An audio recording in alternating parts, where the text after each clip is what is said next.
Hey guys, tonight we're taking a slow, sleepy step into the life of one very tired Victorian woman. Not a queen, not a socialite, just you. A perfectly ordinary woman from the 1800s. Who hasn't had a full night's rest since Queen Victoria first said, "I do"? You're about to spend a day in her shoes though, fair warning. They're probably 2 sizes too small and smell faintly of coal dust. You sure you'd survive? Yeah, probably not so. Before you get comfortable, take a moment to like the video and subscribe, but only if you genuinely enjoy what I do here. And hey, tell me in the comments where you're listening from, what time it is, and whether you're already half asleep. It always makes my night to know someone drifted off somewhere across the world because of these stories. Now, dim the lights. Maybe turn on a fan for that soft background hum. And let's ease into tonight's journey together. You wake before dawn, in a room that smells faintly of damp wool and yesterday's stew. The air is cold enough to make your breath visible, curling like ghostly ribbons above your face. Somewhere outside, a milk cart rattles by, the only proof that time still exists. You don't have an alarm clock, but who needs one when your body's been trained by years of exhaustion? The first task of the morning isn't stretching or checking your phone, oh no. It's wrestling your corset into submission. It's less getting dressed and more entering combat. You pull, tug, gasp, and wonder, did women back then have lungs the size of raisins? You'd like to take a deep breath, but fashion says, absolutely not. Historians still argue about how tight corsets really were. Some say they were exaggerated by moralists. Others swear women fainted daily. You, however, don't need a historian. You just need oxygen. By the time you lace the last ribbon, dawn has only begun to leak through the fogged-up window. You can't even see the street properly, just the vague outlines of chimneys and rooftops, blurred like a watercolor painting left out in the rain. Somewhere, a neighbor coughs, that deep industrial cough that could belong to anyone in Victorian London. From chimney sweeps to polite society ladies, pretending they don't have tuberculosis. You splash your face with freezing water from a cracked basin. There's no hot tap, no scented soap, just something called carbolic, which smells like someone tried to bottle the concept of disinfectant and despair. Your reflection in the tin mirror looks tired, but not surprised. You haven't had a proper mirror in years. So it's less about admiring beauty and more about making sure you still exist. Breakfast. You'd laugh if you weren't already hungry. The family gets porridge. You get the pleasure of making it. The oats are stubborn, the milk's thin, and the fire sulks like a teenager forced to do chores. The kitchen smells faintly of ash and hopeless ambition. And yet, somehow, this tiny act, stirring, waiting, blowing on your hands to keep warm, becomes your morning meditation. Outside, the city stirs. The street sellers begin their chorus. Hot eels, fresh pies. A foghorn groans in the distance, and the smell of coal smoke seeps under the door like an uninvited guest. You remember reading, well, hearing someone read. Since you barely have time to sit down, that Victorian fog wasn't just weather, it was poison. A mix of soot, sulfur, and whatever the factories decided to cough up that day. Yet people found it romantic. You smile faintly. Ah, yes. Nothing says romance like choking in style. Somewhere in that haze, a clock tower rings 7. That means it's time for chores. Laundry, sweeping, fetching water. A cycle so endless You half expect the calendar to just say Monday on repeat. You wonder what it would be like to have a machine do all this. Then you imagine the sound of a washing machine humming softly while you sip coffee and scroll through cat videos. The thought feels like science fiction. There's an odd comfort in repetition though. The sound of the broom against stone, the scrape of metal against pan, the creak of floorboards that have memorized your footsteps. In a world that doesn't see you, these small noises remind you you're real. You pause for a moment, glancing at a photograph on the mantel, or rather, a sepia blur pretending to be your younger self. You look happier there, though it's hard to tell whether that's youth or just a slower shutter speed. Someone once said photography steals your soul. Honestly, you wouldn't mind if it took the laundry schedule instead. A lesser-known fact, though you wouldn't know it, being stuck in the daily grind, is that many Victorian homes reused bathwater for the entire household. You're first to boil it and last to use it. By the time it's your turn, the water looks like weak tea and smells like regret. You dip your hands in any way. At least it's warm. There's a quiet dignity in your movements, even if no one notices. Your fingers are red and cracked, but they move with the precision of someone who's done this 1,000 times.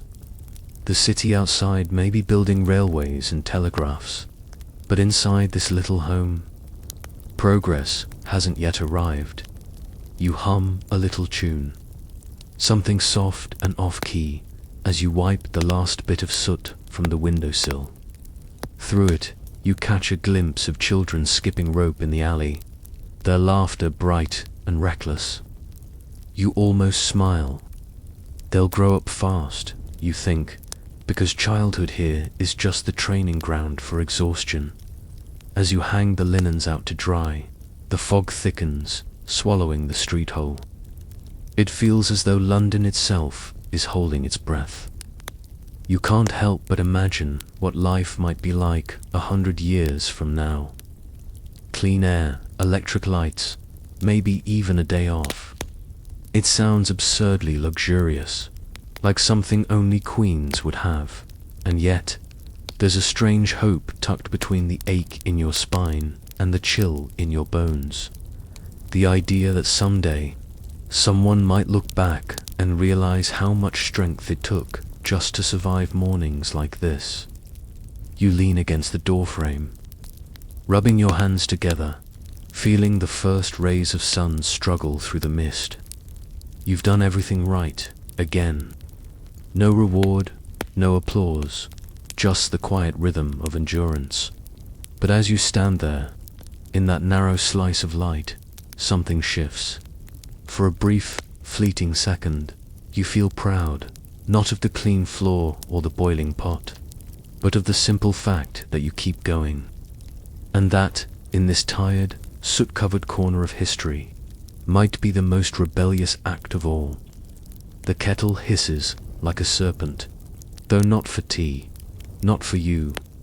No, you're boiling water for laundry, the steam rising like an accidental halo around your tired head. Somewhere, 2 streets over, a lady with softer hands is sipping her morning tea, debating whether the empire should conquer yet another corner of the globe. Meanwhile, you're conquering stains. Empires come and go. Dirt, apparently, is eternal. The copper tub glares at you, dull and dented, filled with grey water that might once have been blue if you squint hard enough. You stir the linens with a wooden paddle, the same way witches are said to stir their potions. Except your brew doesn't grant youth or beauty, just chapped hands and a slightly cleaner pillowcase. There's a rhythm to it, though. Scrub, rinse, wring. The sound of fabric twisting between your fingers becomes a kind of heartbeat, steady, familiar. You glance toward the window, where the fog has thickened again, the world outside reduced to silhouettes and shadows. It's almost peaceful. If you don't think too much about how your spine feels like a snapped clothesline. Historians like to romanticize this. You've noticed the virtue of domestic labor, they call it, as if exhaustion were a moral achievement. They'll write entire books about the nobility of women who worked themselves sick. But you wonder if any of them have ever tried scrubbing soot out of lace with a bar of soap that smells like tar and defeat. You pause for a moment, resting your elbows on the edge of the tub. The skin around your nails burns from the lye. Your fingers look older than you remember.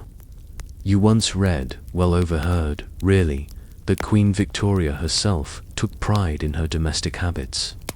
Polishing silver, sewing by lamplight, pretending to be just like any other wife. You smile faintly at the thought.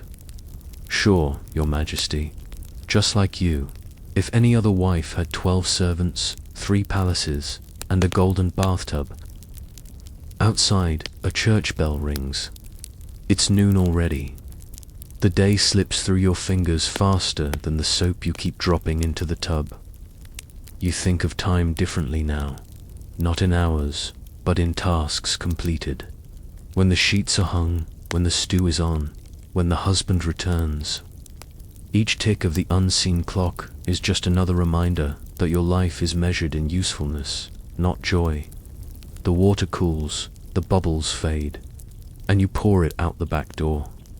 It runs down the cobblestones, swirling into the gutter where it joins the city's grim little river of waste. You know the Thames is filthy, everyone does, but rumor says it's improving, that modern sanitation is on the rise.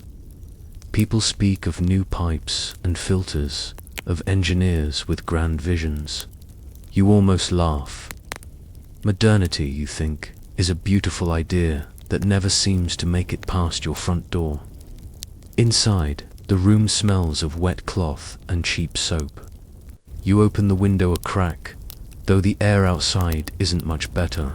Smoke, horse manure, and the faint sweetness of rotting pears from the market. The wind sneaks in anyway, tugging at your hair, cooling your flushed skin. You imagine, for a brief moment, that it's a sea breeze, carrying whispers from some distant, sunlit shore. Then a carriage rumbles by, and the dream crumbles. You wipe your hands on your apron and glance at the clock, a chipped little thing that ticks like it's struggling to stay alive. Time for tea, at least in theory. You pour hot water over the same leaves you used yesterday, maybe the day before that, too. The flavor's gone, but the ritual remains. You sit at the small wooden table, the one leg shorter than the rest, and let your body relax just enough to remember what rest feels like. It's then you hear laughter, light, melodic, drifting through the wall from the neighbor's parlor. They're entertaining guests again, their fine china clinking like applause. You picture them sitting there in silks and smiles, complaining about the weather, the servants, or the rising cost of imported sugar, the kind harvested in places no one dares to think about. You sip your weak tea, and for a second, you wonder whose tears sweetened theirs. There's a photograph pinned to the wall above the table, a faded one of your mother, holding a child you can barely remember being. She looks so solid, so certain, like a pillar holding up the whole house. You used to think strength meant never bending. Now, you realize it means bending over a washboard every day and somehow not breaking. The door creaks open as a draft sweeps through, scattering a few soap bubbles that survived your morning battle. They shimmer for half a second before popping, tiny, beautiful, gone. You watch them vanish and think, that's my free time right there. You hum again, maybe the same off-key tune as yesterday, and wonder what happiness sounded like back then. Did anyone laugh without coughing? Did anyone rest without guilt? You suspect the answer lies somewhere between myth and memory.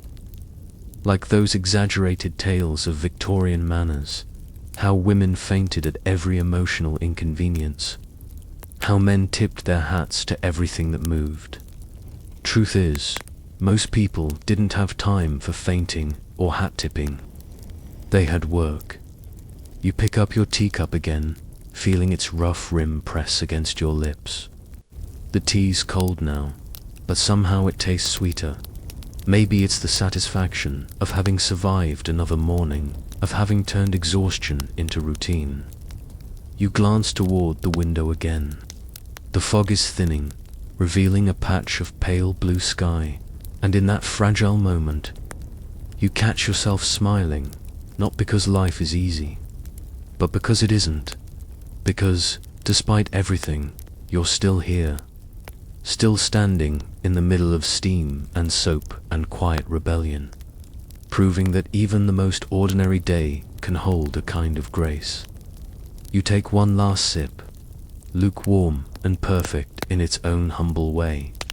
Somewhere far away, a woman in the future, maybe one listening to this story, sets down her cup of coffee, stretches, and thinks about how lucky she is not to live like this. You'd want her to. That's the whole point, isn't it? To make her grateful, to make her pause, to make her realize that comfort real.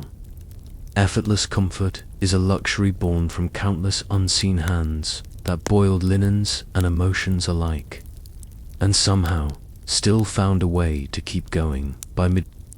The air outside smells like wet hay, sweat, and ambition, which means it's market day. You wrap your shawl tight, tuck a few coins into your pocket, and brace yourself for the battlefield. The market isn't really about shopping.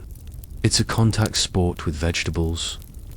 Mud clings to your boots, children dart between carts like tiny pickpockets, and everyone's yelling as if volume itself could lower prices. You pass a row of stalls, each more chaotic than the last. Fishmongers shout about freshness, though fresh here means still vaguely resembles its original species. The butcher's block gleams in the grey light, slick and red, while a woman sells bread that looks so dense you could use it to fortify a castle wall. A gust of wind sweeps through, carrying the scent of roasted chestnuts and something less identifiable, maybe optimism gone stale. There's no grocery list, just a mental math problem you solve every week: how to feed everyone without spending everything. You hover near the vegetable cart, pretending to admire turnips, and start your favorite game: guess the price before the merchant lies. The vendor eyes you, ready to engage. The dance begins. He starts too high. You counter to low. He scoffs. You sigh.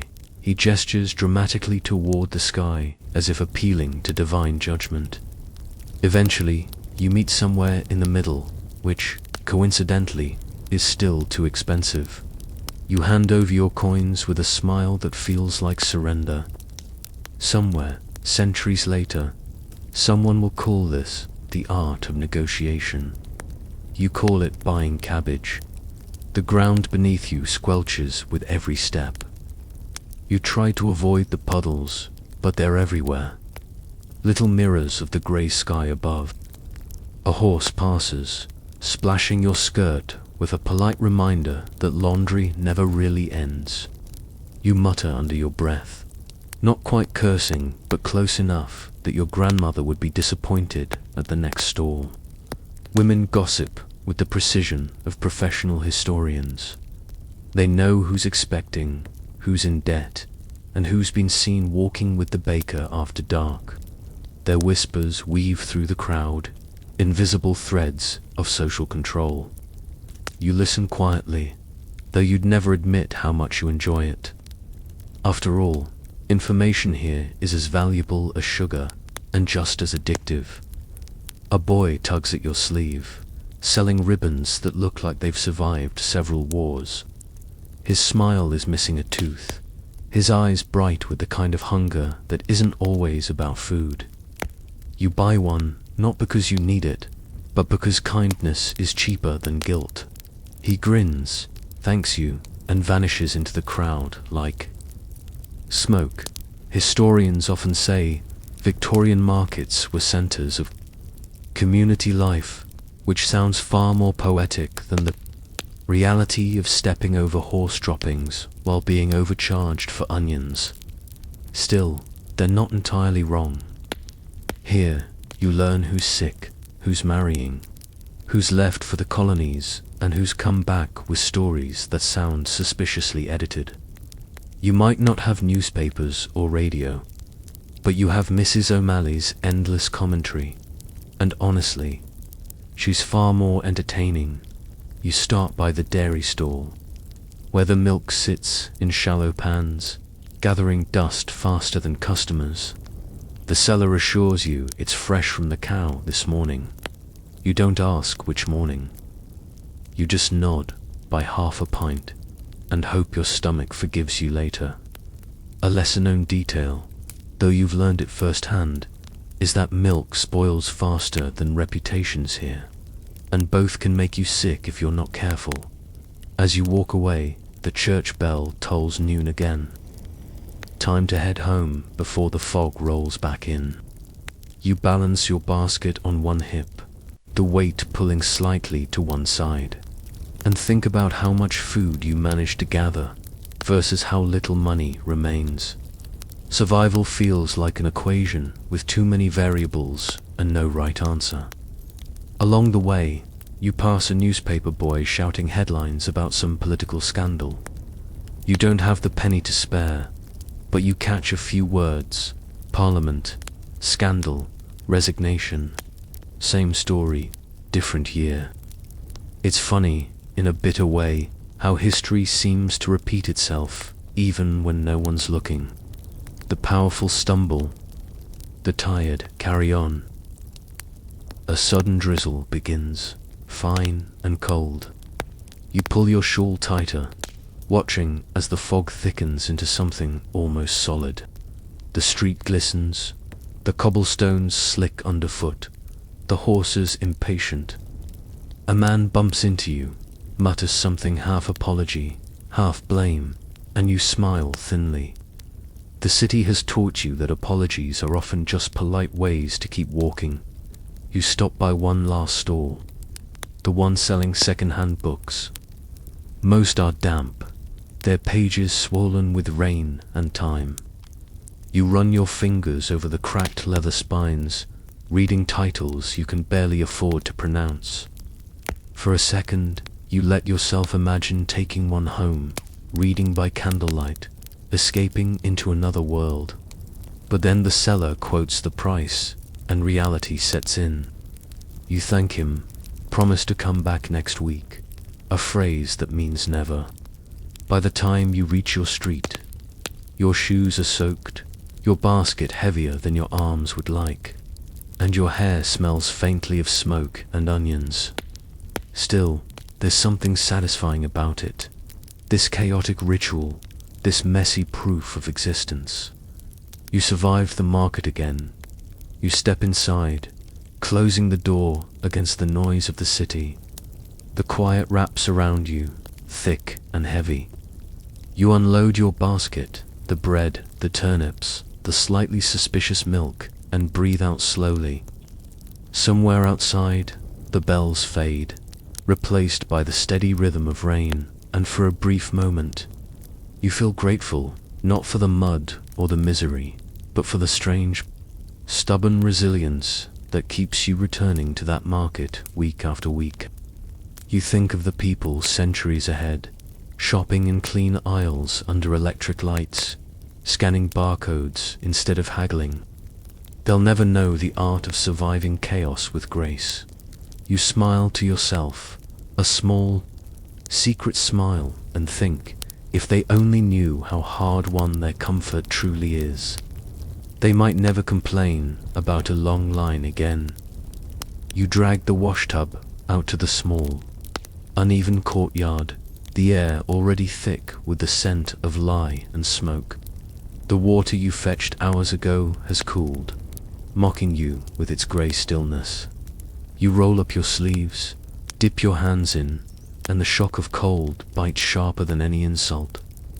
Soap, if you can call it that, is a crumbly bar made from leftover fat and ashes, part cleanser, part torment. Somewhere, a neighbor coughs, her own laundry day symphony joining yours. The slap of wet fabric, the squeak of ropes, the muttered curses of women who know stains more intimately than secrets. It's hard not to laugh bitterly, softly, when you think about how in the 21st century, laundry is done with a gentle beep and a soft spin cycle. A miracle wrapped in plastic and buttons. Now you scrub as if trying to erase sin itself. The soot never leaves entirely. It clings like guilt or memory. And historians still argue whether London's infamous fog was mostly from coal or from despair. Either way, both found their way into your sheets. There's a strange rhythm to it though, isn't there?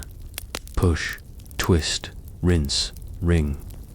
It's almost meditative until your knuckles split and sting, and the icy water starts to feel like punishment. You try to remember the last time you saw clean white linen. Was it last year or never? They say the wealthier households boiled their clothes with blue dye to fake a whiter shade. You, on the other hand, rely on daylight and prayer. A lesser-known truth whispers in the steam. Many women in Victorian London rented their washing space by the hour. Laundry gardens, they were called, patches of shared misery where strangers bonded over blisters. Some even carried their tubs to the Thames, beating fabric against stone while dodging rats the size of teapots. Romantic, in the way frostbite is romantic. You lean over the basin again, hair clinging to your forehead, breath fogging in the chill. A drop of sweat or maybe soap slides down your temple. Each shirt you wring feels heavier than before, as if absorbing your exhaustion. You hang them on the line and the wind toys with them cruelly, flapping sleeves like ghostly applause. Somewhere nearby, a child laughs, and you almost smile. Almost, there's gossip in the air too, floating between yards whose husband hasn't come home, whose landlady raised the rent again. Words scrubbed and wrung and twisted just like the clothes. And yet, there's comfort in that noise. You're not alone in the struggle, even if it feels like the stains are winning. When you pause to stretch your aching back, you catch sight of a newspaper left on a crate, the ink smudged from damp fingers. The headline complains of domestic indolence, men blaming women for not keeping perfect homes. You laugh, low and tired. If only they saw what keeping house really meant. Fingers raw, lungs full of coal dust, hours spent in a haze of steam and silence. But of course, history preferred its heroines invisible, tucked behind drying sheets. Still, there's an odd pride in it. You might not own silk or silver, but you can wrestle grime and win at least for a few hours. The smell of soap lingers on your skin, sharp and strangely clean. The courtyard glows in the weak afternoon light, clotheslines cutting the air like ribbons of surrender. You remember how your grandmother used to hum while she washed, something soft and repetitive. Maybe it wasn't about the task itself, but the rhythm, the idea that work could be survival dressed up as ritual. Even now, people pay extra for hand-washed clothes, as if your daily exhaustion were a luxury experience. If only they knew. And yet, despite everything, there's something sacred about this small, grim labor. Each garment tells a story, a ripped cuff from last week's market fight, a tea stain from a chew brief break, a patch sewn over a secret. You touch each one gently, as if handling relics of a vanished life. Because in a way you are. By the time the last shirt is hung, the sun dips low, casting gold over the steam. You sit on the stone step, hands trembling, and watch the sky bruise into evening.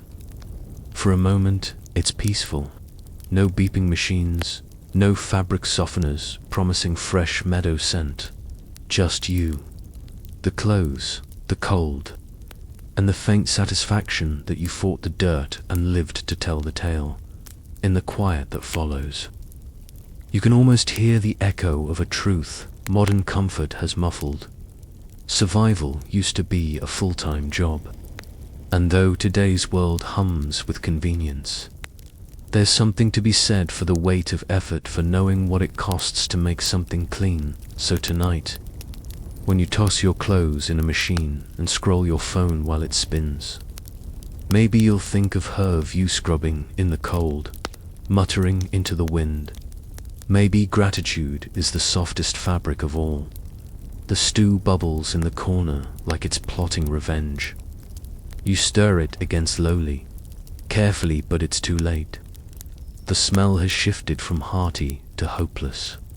Smoke curls up from the pot, twisting into the rafters as if trying to escape before dinner even begins. The bread, meanwhile, sits there like a pale, stubborn insult.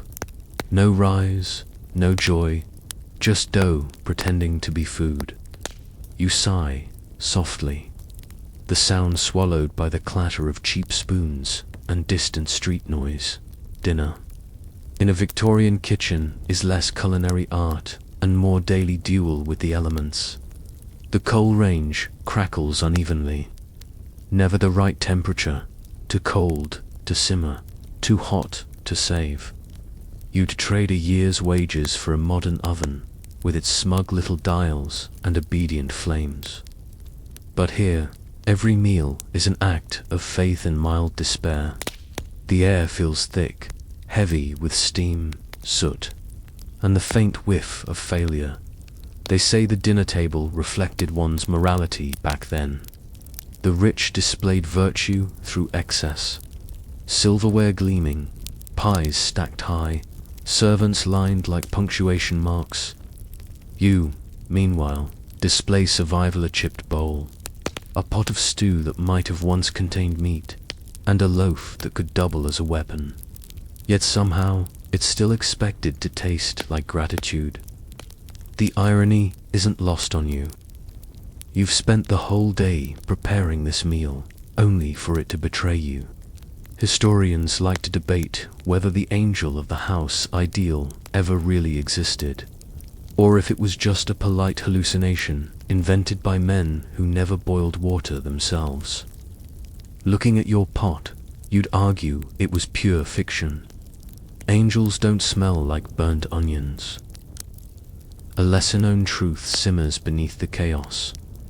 Many Victorian women cooked without recipes, without measurements, often without actual ingredients.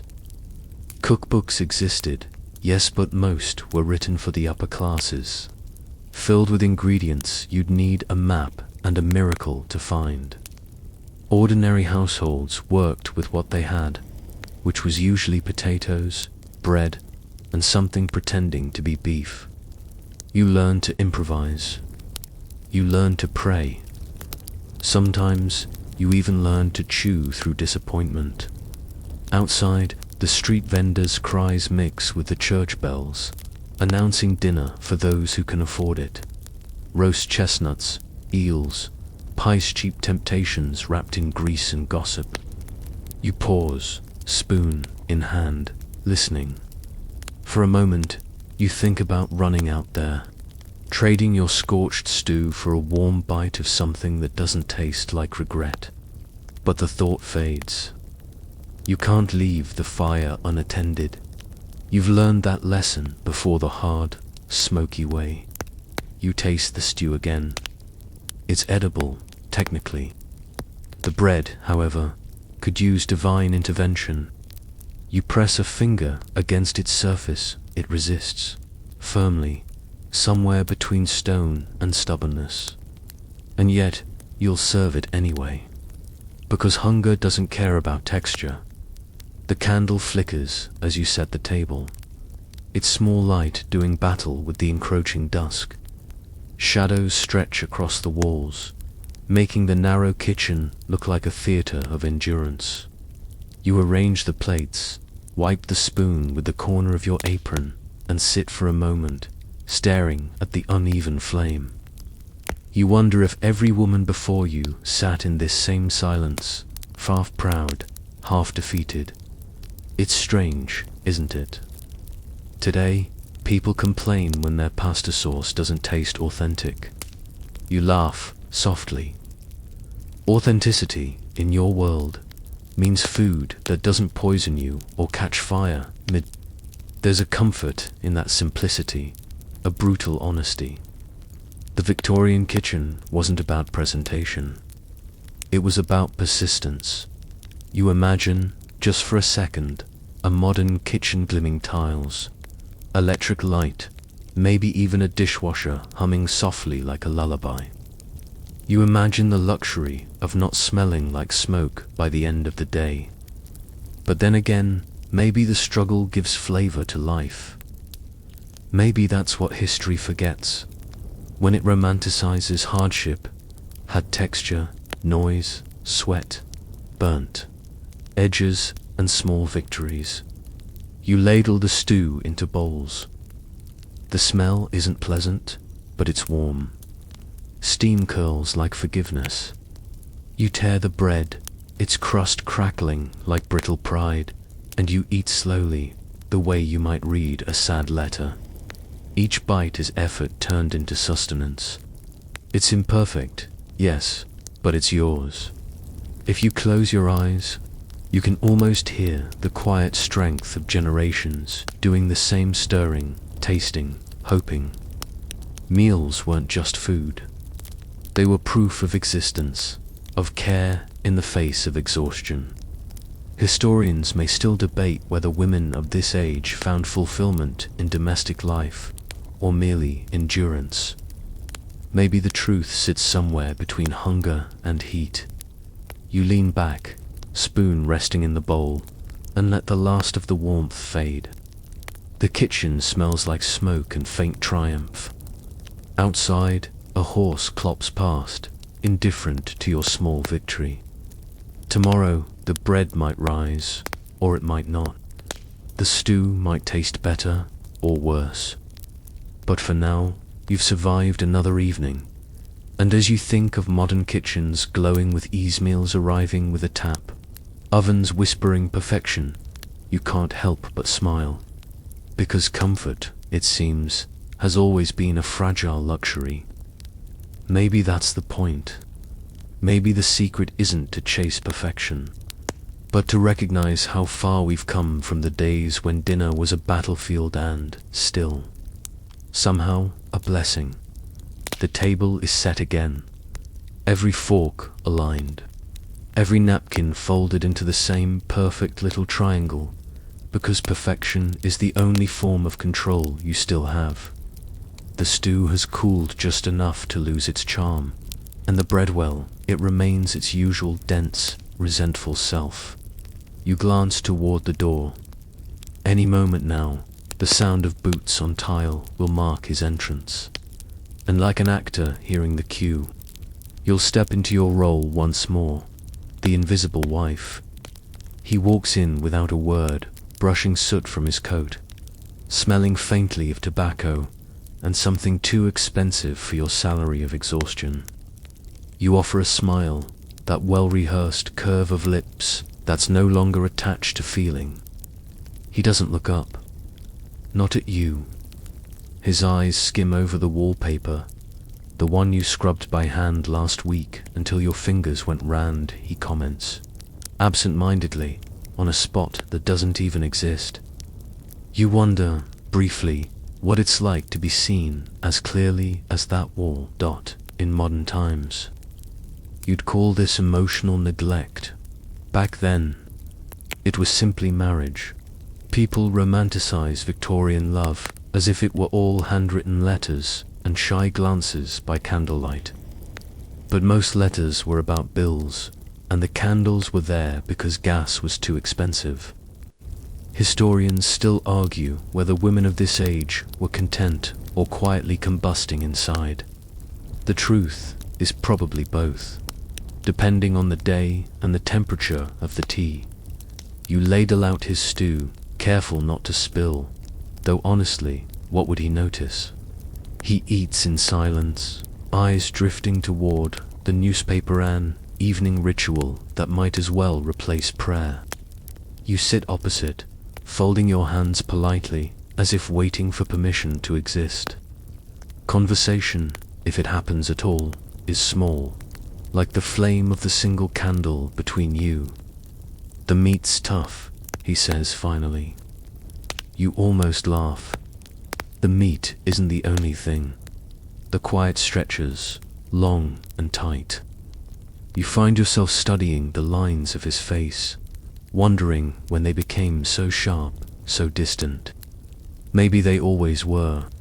Or maybe it's you who's fading, blending into the wallpaper, patterned floral, delicate, forgettable. They called women the angels of the home, but really, you're more like the ghost of it, haunting your own dinner table. A lesser-known truth. Victorian wives could actually be legally institutionalized for hysteria, which often meant anything from disagreeing to loudly to appearing tired too often. So, you keep your voice soft, your laughter careful. You've learned that invisibility, though lonely, is at least safe. Better a ghost than a scandal. He asks for more bread, and you pass it quietly, your sleeve brushing the edge of the table. For one small second, his hand nearly touches yours but doesn't. You feel the absence more sharply than any touch could have felt. That's the strange cruelty of it, how something can ache even when it never happens. Outside, a carriage rattles past, the sound of hooves echoing through the fog. Somewhere, laughter bursts from a nearby tavern loud, unashamed, alive. You remember laughter, vaguely. Once, before marriage turned your voice into something delicate and ornamental. You used to sing while hanging laundry, hum while chopping vegetables, whisper silly stories to yourself just to fill the air. Now, even the walls seem to hold their breath. There's a painting on the wall, a faded landscape he'd bought years ago. You've stared at it so long, you could walk into it blindfolded, the lone tree by the river. The bridge in the distance, a tiny figure crossing it. You sometimes imagine that's you, walking away from this house, from the silence, from the ritual of smiling at someone who never looks back. But then, you turn back to the table, because even dreams need permission here. He folds his newspaper, announces that he's tired, and retreats to the other room. No kiss goodnight, no word of thanks. Just the rustle of paper, the groan of the chair, and then the soft closing of a door that separates you from the rest of your life. You sit for a while longer, spooning cold stew into your mouth, just to feel something that isn't waiting. Funny, isn't it? In your time, people post about self-care and communication and boundaries. You would have traded the entire concept of a boundary for a simple conversation. The word care back then didn't apply to the self it was something you gave until you had none left. And yet, somehow, you survived. Every day, you rebuilt your composure like a house constantly catching fire. There's something strangely noble about it, though. To live unseen but still live. To keep order when no one notices. To feed a man who barely exists outside his own shadow. To maintain warmth in a home that doesn't remember your name. You pour yourself a final cup of tea weak, lukewarm, symbolic, and let the steam rise into the dim air like a small defiance. Maybe invisibility has its own quiet power. You can move without being watched, think without being judged. In the silence, you find something resembling freedom, tiny. Stubborn pulse that says, you are still here. That, perhaps, is the miracle historians overlook, the endurance of unnoticed women who turned invisibility into armor. You stand, clear the dishes, and blow out the candle. The room darkens, but it's almost peaceful. The wallpaper gleams faintly in the moonlight, and for a fleeting moment, it looks like it's smiling back at you. Maybe it's in your head, or maybe, after all this time, the walls finally see you. The clock ticks past midnight, that soft, uneven rhythm that reminds you even time is tired here. The fire has burned down to a faint glow, and the air smells faintly of soap, ash, and boiled cabbage. You're still sitting by the hearth, hands folded, pretending you meant to rest here a moment, but really, you're listening. The maid is humming in the next room. Her voice is low, almost secret, threading through the stillness like smoke. It's a tune you recognize but can't quite name, something from the countryside, maybe. Between verses, she murmurs to the scullery girl about dreams about seeing the sea someday, or buying a blue dress with her own wages. She laughs softly, that fragile laugh that belongs only to people who still believe in someday. You listen, half jealous, half protective, as if hope itself might catch cold if left unsupervised. Freedom, that's the word, she whispers. The one that lands in your chest like a pebble in a still pond. You haven't used that word in years. It feels old-fashioned, like a toy you put away and forgot how to play with. You remember once wanting things, two small things. At first books, travel, time. Then larger things, like being listened to. But time, that great laundress, scrubbed those dreams until they faded to something paler.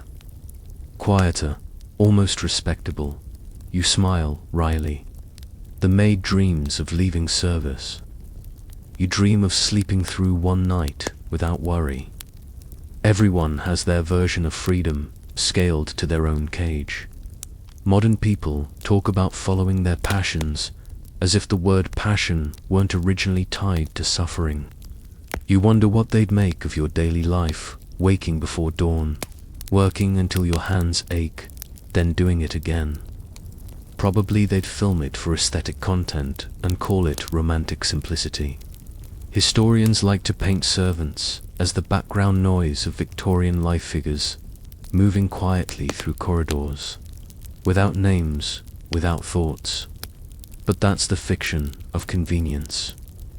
In truth, most households like yours were held together by the endurance of girls barely out of childhood, scrubbing until their fingers split, dreaming in the moments between tasks. Some even managed to save enough to open small businesses, a bakery, a boarding house, a second chance. Others simply disappeared, swallowed by the city's appetite. The census never noticed the difference. You stand, stretch, and peek through the doorway. The maid sits by the wash basin, her sleeves rolled, her hair escaping its pins. There's a candle beside her, melted unevenly, dripping wax like time itself softening. She looks younger in the light, softer. She's telling the scullery girl about a brother in the army, about letters that stopped coming. Her voice trembles just once, then steadies again. That's how women survive here. One tremor, then silence. You think of her words, freedom, and how easily it could unravel everything. The household depends on her obedience, just as yours depends on appearances. Everyone's trapped in their role, holding up the illusion that the system works. You, the lady of the house, locked in civility. She, the servant, locked in servitude, both performing, both pretending. The difference is mostly decorative. You walk softly to the table and pour yourself a little tea gone cold. It tastes metallic, like forgotten comfort. You picture her words like little wings fluttering around the room. Freedom, ocean, blue dress hand, they almost make you smile. Funny how dreams can be contagious even when you've sworn off them, once, before marriage. You two whispered to your friends about the world. Paris, Rome, even America, the way the names rolled off your tongue like promises. Now, you're lucky if your world stretches past the back garden. Still, there's something tender about watching someone else dream where you no longer dare to. It's like seeing your reflection, not as you are, but as you used to be. There's an old rumor historians still argue over it that some mistresses secretly paid for their maids to attend night school. A moral investment, they called it, though morality had little to do with it. Maybe pity did, or guilt. Or maybe, just maybe, those women recognized a piece of themselves in the ones who served them. You wonder if you would do the same. You hope you would. The maid's laughter drifts through the room again, this time joined by the scullery girl's giggle. It's a bright, clumsy sound, cutting through the gloom like sunlight sneaking through dirty glass. You realize how rare it is to hear laughter in this house. You let it echo, unchallenged, pretending for a moment that this is what warmth sounds like. Later, as the house settles and the candle gutters, you return to your chair. You close your eyes and listen to the final murmur of voices fading into sleep. The word freedom lingers in your mind, soft and unreasonable. You picture it written out, carefully, like in a schoolgirl's notebook, letters. Proud ink, the confidence of someone who still believes in the future. You trace it in your mind, unsure if you're spelling it right anymore. And as the night deepens, you find yourself whispering, almost by accident. Maybe someday. The words feel strange on your tongue, unfamiliar but not unpleasant. Maybe the maid isn't the only one allowed to dream.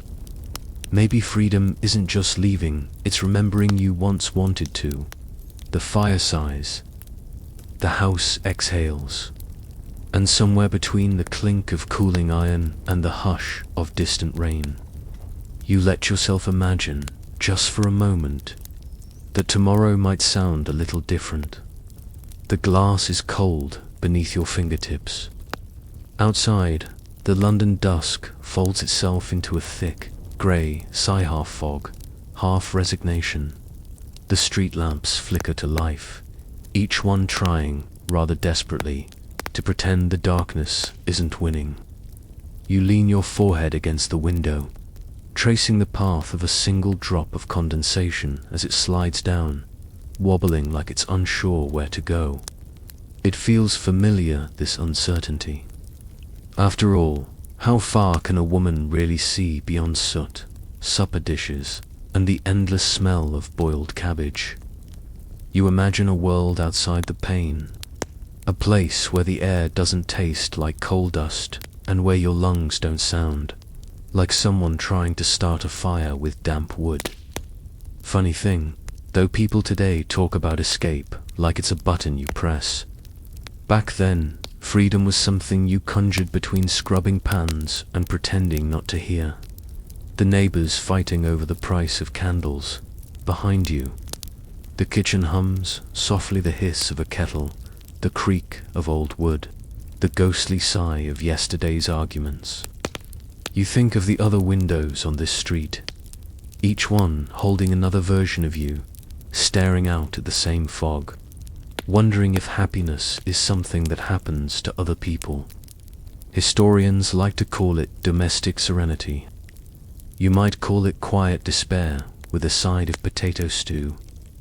It's curious, did you know some London households hired window maids just to keep the glass clean enough to see the sky? A lesser-known luxury that only the wealthy could afford to notice the outside world. Everyone else just wiped the grime enough to let in a bit of light, as if that small mercy might warm the chill inside their bones. And yet, here you are, polishing your own reflection into existence, pretending it's someone who still dreams. Some say Victorian women had simpler lives. Fewer choices, yes, but fewer worries, no emails, no traffic, no endless scroll of strangers living better lives online. Still, if you could trade your fogged-up pain for a glowing screen, would you really want to?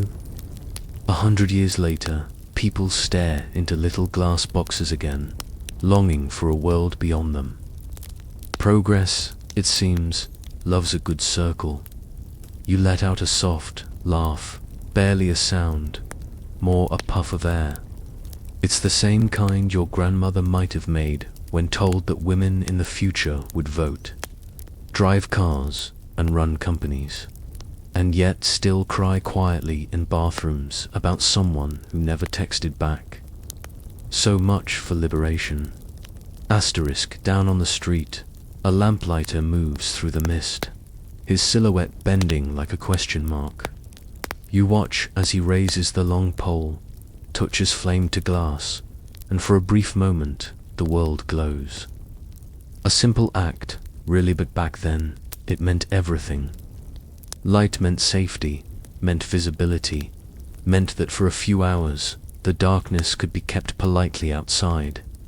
Some argue the lamplighters were the first public servants of modern London.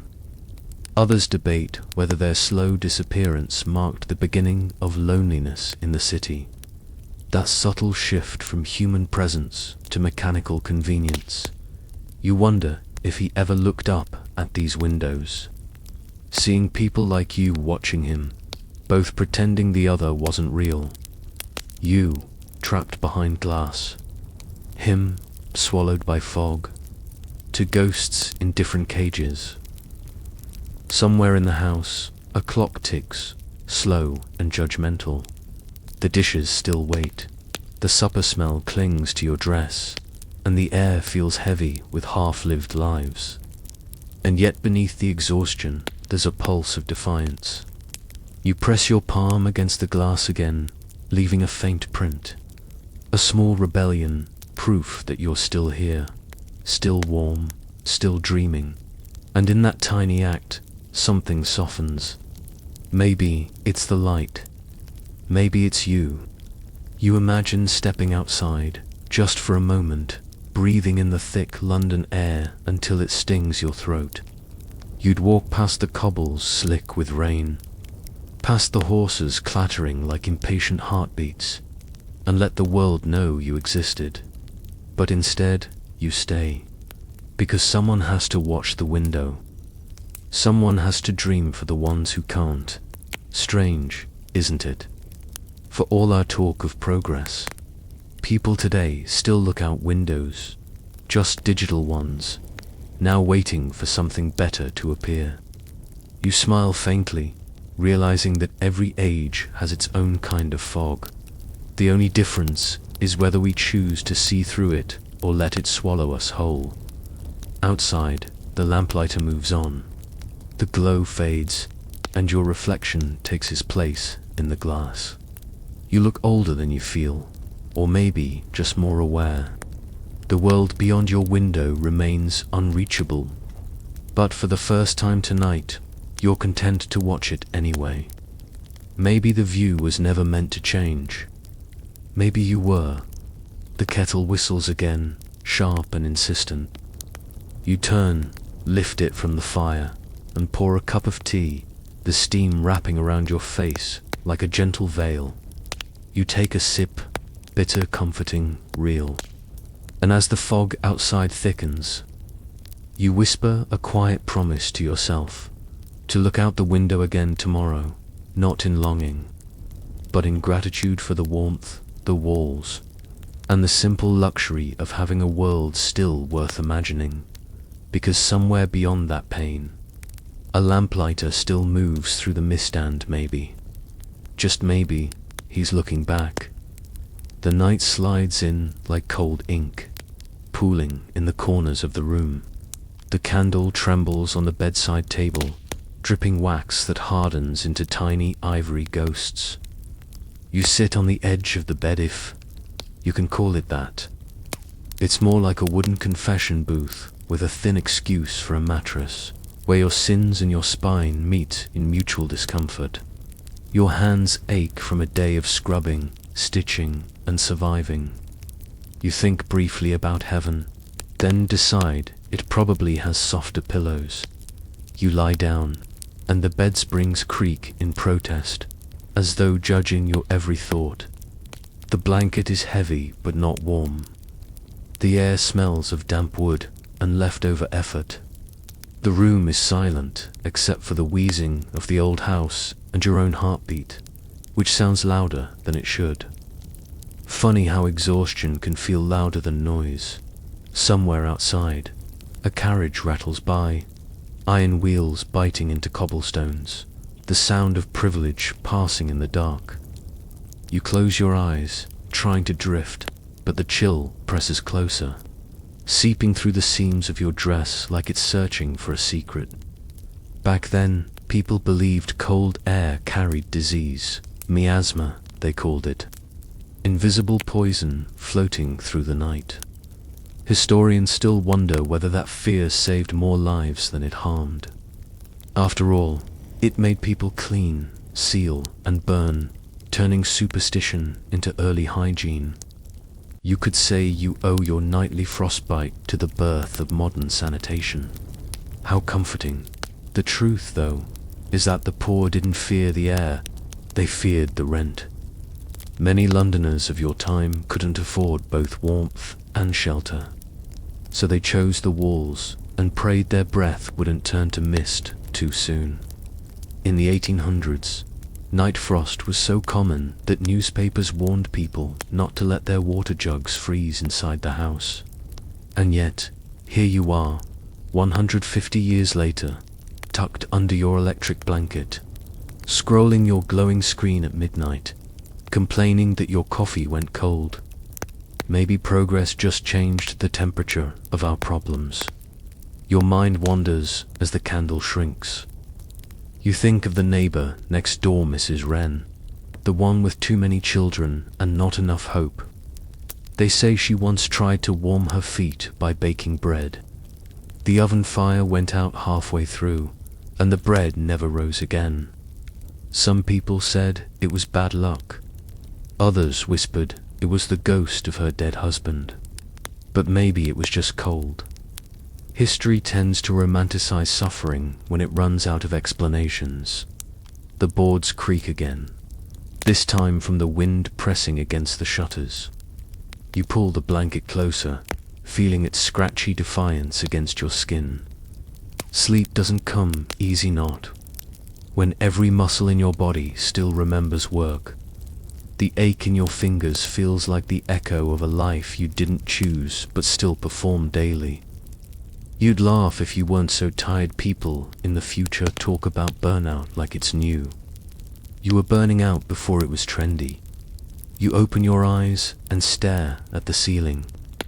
The wood above you is carved with years of smoke stains and candle shadows, a record of nights spent just like this one. Some say the poor slept deeply because exhaustion leaves no room for thought. Others debate that no one truly rested in these rooms, the cold wouldn't let them. You wonder if peace is something that only existed for those with enough blankets to muffle it. Then there it is, a faint sound from somewhere near the wall. A mouse, maybe, or the house settling into its own uneasy dreams. You almost smile. At least you're not the only one awake. It's strange comfort, sharing insomnia with creatures that have outlived empires. You shift slightly, feeling the boards beneath the bed groan again. The smell of tallow lingers in the air, cheap candle wax mixed with smoke, the perfume of the working poor. It's a scent you never stop smelling, even when you move to better places. Maybe that's the real ghost of London, the memory of labor that clings to every wall. Somewhere far away, a clock tolls midnight. The sound drifts through the fog, solemn and late. In that echo, You feel something tender and sharp all at once, longing, perhaps, for a peace you can't define. You think about how people today chase sleep with apps, lavender sprays, and digital detox. You envy them a little, but also pity them. They're still confessing to the same wooden booth, just with better mattresses. You turn your face to the wall, eyes half open, watching the candle die in slow motion. Shadows crawl up the plaster like shy ghosts, and for a brief moment, you imagine they're your thoughts leaving your body. What a lovely idea to empty yourself of worry until morning. You think about warmth again, not the kind that comes from fire, but from small mercies, a dry floor, a steady roof, a heart that keeps going even when you'd rather it didn't. You whisper into the dark, just once, thank you. It feels strange, soft, almost foolish, but somehow right. And as the last flicker of light disappears, you realize something quiet and important. Every comfort you have today was once someone's impossible dream. Central heating, running water, a bed that forgives you. You smile faintly, fingers curling beneath the blanket, and breathe out one final thought before sleep claims youth. The world you imagined beyond exhaustion already exists. You're living in it. Morning doesn't arrive, sneaks in, tiptoeing through the curtains with the smugness of someone who's never done a day's work. You blink at the pale light sliding across the room, brushing over the chipped teacup, the wrinkled linens, the basin of yesterday's unfinished washing. The air feels damp again, as if even the sun has to wrestle its way through London's endless sigh. And here you are, waking up to do it all over again. Survival, it turns out, isn't glamorous. It's repetition dressed as courage. The first sound is the rattle of the kettle, though. The water inside is last night's leftover, cloudy from ash. You light the stove, and the fire coughs like an old man with secrets. There's no breakfast yet, just the memory of it, and the faint smell of coal that clings to your hair like a stubborn thought. In another century, people will call this grind culture. Back now, it's just called Tuesday. Outside, the street stirs to life. Hooves clatter, children shout, and someone is selling something. Bread, onions, maybe even a rumor. Markets open before the light fully wakes, and the sound of commerce is oddly holy. Money changes hands, laughter flutters through soot, and for a moment, London seems alive in spite of itself. You stand at the window, watching the fog mix with breath, and you think the city is one long inhale of survival. A neighbor calls out a good morning that doesn't sound convincing. You wave anyway. Small gestures like that are your rebellion smiling at a day that hasn't earned it yet.